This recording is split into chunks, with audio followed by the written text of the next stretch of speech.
Hello students, स्वागत है आपका ग्लोरी स्टडी पॉइंट क्लासेस में। मैं Shivam Sharma. Students, class 10th जो मैथ्स का जो आपका सिलेबस है अकॉर्डिंग टू न्यू पैटर्न, उसका वीडियो मैं अपलोड कर रहा हूँ ताकि काफ़ी बच्चों को कमेंट आते सर मैथ्स वगैरह अदर सब्जेक्ट के वीडियो डाल दीजिए, क्योंकि बीच में थोड़ी सी तबीयत वगैरह भी ख़राब हो गई थी, तो इस वजह से वीडियो अपलोड नहीं हो पाता। तो अभी आप देखेंगे क्लास 10th का जो न्यू पैटर्न के अकॉर्डिंग सिलेबस आया है, कौन कौन से चैप्टर कितने मार्किंग के हैं, और अभी आपके हाफ ईयरली एग्ज़ाम में कौन कौन से चैप्टर ज़्यादा पूछे जाएंगे और किन किस तरीके के क्वेश्चन को आपको पूछा जा सकता है, सब मैं इस वीडियो में डिस्कस करूँगा। तो आइए वीडियो को स्टार्ट कर लेते हैं। चैनल पर नए हैं तो चैनल को सब्सक्राइब जरूर कर ले और बेल आइकन को प्रेस कर ले ताकि आपको इसी तरीके का अपडेट मिलता रहे।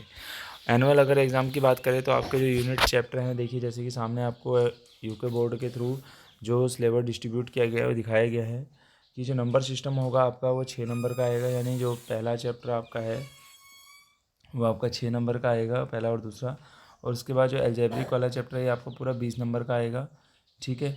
कोऑर्डिनेट ज्योमेट्री की अगर हम बात करें तो आपकी 6 नंबर में आएगी, और खाली नॉर्मल ज्योमेट्री की बात करें आपकी 15 नंबर की है। ट्रिग्नोमेट्री आपकी 12 नंबर की आएगी। यहाँ पे आप देख रहे हैं 12 नंबर का आपका आएगा। और आपका मेंसुरेशन जो है आपका कितने का 10 नंबर का आएगा।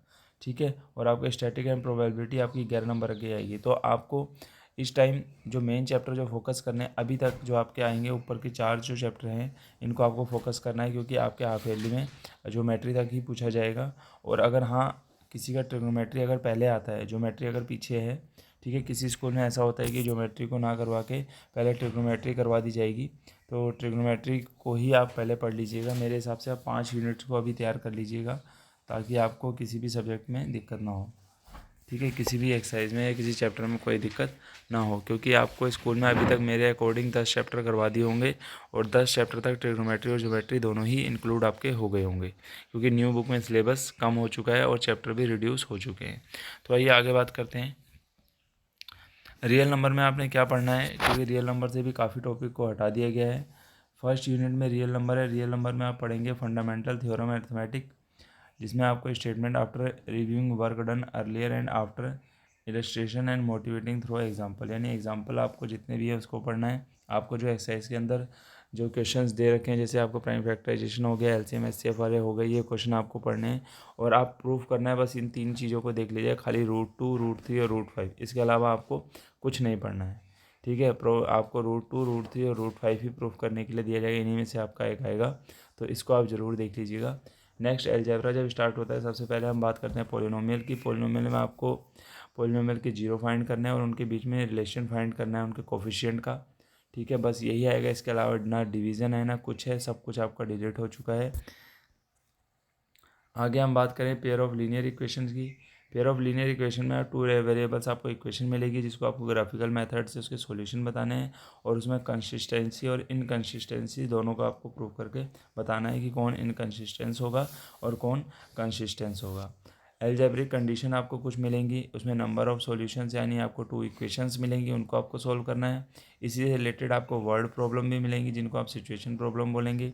इसमें आपको जो लीनियर पेयर मिलेंगे उनको आपको 2 वेरिएबल्स एल्जेब्रिक आपको सॉल्यूशन करना है एलिमिनेशन मेथड से और सब्स्टिट्यूशन मेथड से। ठीक है, जिसको आप प्रतिस्थापन विधि और क्या बोलेंगे, विलोपन विधि बोलेंगे हिंदी मीडियम वाले। सिंपल सिचुएशन प्रॉब्लम बेस्ड आपको क्वेश्चन देखने को एग्जाम में मिलेंगी, क्योंकि जो आपका पहले बुक थी उसके अकॉर्डिंग सिलेबस में बहुत ज़्यादा कमी आ चुकी है, रिड्यूस हो चुके हैं चैप्टर।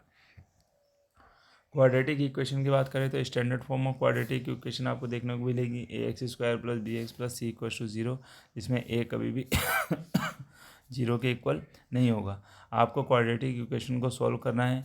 आपका एक क्वेश्चन आएगा only roots, real roots find करने के लिए, जिसमें आपको फैक्टराइजेशन मेथड से सॉल्व करना पड़ेगा, और दूसरा आएगा क्वाड्रेटिक फॉर्मूला से सॉल्व करने के लिए।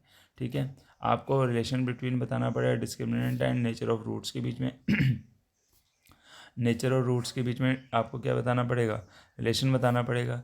Situation problem based of quadratic equation related to day by day activities. ठीक है। आपको क्या होगा, इसमें कुछ आपको वर्ड प्रॉब्लम्स मिलेंगी, जिनको आपको क्या करना है, सॉल्व करना है। ठीक है। 4th चैप्टर आपका आता है अर्थमेटिक। अर्थमेटिक प्रोग्रेशन में आपको जो नॉर्मल nth टर्म का फॉर्मूला है और सम ऑफ n टर्म्स का जो फॉर्मूला है, इसको आपको याद रखना है, और इस पर जो प्रॉब्लम बेस्ड क्वेश्चन आएंगे वो नॉर्मली आपके डेली लाइफ बेसिस प्रॉब्लम होगी। ठीक है, उसी से रिलेटेड आपके क्वेश्चन पूछे जाएंगे। अगर किसी बच्चे को कोई डाउट हो रहा है तो वो कमेंट करके बता सकता है, और इसका PDF मैं आपको अपने व्हाट्सएप चैनल पे ही प्रोवाइड करवा दूंगा, या टेलीग्राम पे भी आप देख सकते हैं। तो व्हाट्सएप चैनल का लिंक इस वीडियो के डिस्क्रिप्शन में मिल जाएगा, तो उस पर देख लीजिएगा। कोऑर्डिनेट ज्योमेट्री देखेंगे आप। कोऑर्डिनेट ज्योमेट्री में आपको कॉन्सेप्ट ऑफ कोऑर्डिनेट ज्योमेट्री पढ़ना है, graph of linear equation, distance formula and section formula. Normally आपको यही चीज़ें याद करनी है, जैसा कि आपकी बुक में दिया हुआ है उसके अकॉर्डिंग ही आपको ग्राफ बना हुआ मिलेगा, उसमें से आपको पॉइंट फाइंड करने हैं, ओरिजिन पॉइंट क्या होते हैं, ये सब चीज़ें आपको इसमें फाइंड करनी पड़ेंगी। डिस्टेंस फॉर्मूला नॉर्मल है, उसको आप सॉल्व कर सकते हैं। सेक्शन फॉर्मूला से रिलेटेड जो आपके फॉर्मूला आएंगे उनको आपको सॉल्व करना है, मिड पॉइंट आपको निकालने हैं, कई चीज़ें इसके अंदर इंक्लूड हैं, उन सब चीज़ों को आप करेंगे। ठीक है। ज्योमेट्री की बात करें, ट्रायंगल से रिलेटेड आपकी जो थ्योरम प्रूफ करने के लिए आएंगे उनको आपको करना है। ये सब चीज़ें यहाँ लिखी हैं, इन सब चीज़ों को पढ़ लो, इसके अलावा बाहर से कुछ और नहीं आने वाला है, इन्हीं से रिलेटेड आपको देखने को मिलेगा। स्क्रीन मैंने थोड़ी देर के लिए पॉज कर रखी है, आप इसको देख सकते हैं। सर्कल की बात करेंगे। सर्कल में ये दो चीज़ें हैं बस, इसके अलावा आपने कुछ नहीं पढ़ना है। ये दो थ्योरम अगर आप प्रूव करना सीख जाते हैं तो आपके अच्छे खासे नंबर आ जाएंगे। ट्रिग्नोमेट्री की अगर हम बात करें, ट्रिग्नोमेट्री में first exercise, the ratio of an acute angles of the right angle triangle, prove there existence well defined. ठीक है, आपको पहले जो एक्सरसाइज है उसमें नॉर्मल एक्यूट एंगल से रिलेटेड राइट एंगल के जो क्वेश्चन मिलेंगे उनको आपको प्रूव करना है। आपको रेशो देखना है 0 से 90 वाला, वो प्रूव करने के लिए आएगा। वैल्यू ऑफ ट्रिग्नोमेट्री, जिसमें आप 30, 45 और 60 यहीं तक की वैल्यू रख के क्वेश्चन को सॉल्व करेंगे। रिलेशन बिटवीन उनके रेशोज़ के बीच में आपको रिलेशन बताना है, इसको आप ध्यान से पढ़ेंगे। जो आपकी ट्रिग्नोमेट्री की लास्ट एक्सरसाइज है, proof and application of identity sine square A plus cos square A only simple identity to given. जो सिंपल आइडेंटिटी बेस्ड आपके क्वेश्चन होंगे ट्रिग्नोमेट्री में, उन्हीं के थ्रू आपको क्या करना है, इनको सॉल्व करना है। ठीक है, आगे बात करते हैं हाइट एंड डिस्टेंस की। Angle of elevation and angle of depression, ये क्वेश्चन आपके जरूर आते हैं। इसमें एंगल जो आपको दिया जाएगा 30, 45 और 60 ही दिया जाएगा, इसके अलावा इसमें कोई आपको एंगल इंक्लूड नहीं किया जाएगा। ठीक है, आप देखिए एरिया रिलेटेड सर्कल, इसमें नॉर्मल सेक्टर फॉर्मूला आपको लगाना पड़ता है, और सेगमेंट के लिए भी आपको फॉर्मूला लगाना पड़ेगा जो सर्कल पे बेस्ड भी हो सकता है। प्रॉब्लम बेस्ड आएंगे जिसमें आपको एरिया और पैरामीटर दोनों फाइंड करना होगा। हो सकता है किसी क्वेश्चन में आपको सरकमफ्रेंस भी दे दी जाए। ठीक है, जिसमें एंगल आपके क्या दिए जाएंगे 60, 90 और 120, इन्हीं पे बेस्ड आपको प्रॉब्लम मिलेंगी, उन्हीं को आपको सॉल्व करना होगा। सरफेस एरिया और वॉल्यूम से रिलेटेड अगर हम बात करेंगे तो सरफेस एरिया और volume combination Na2 value following दे सकते हैं, जैसे क्यूब हो गया, क्यूबॉइड हो गया, स्फीयर हो गया, हेमिस्फीयर हो गया, राइट सर्कुलर, सिलेंडर या कोन।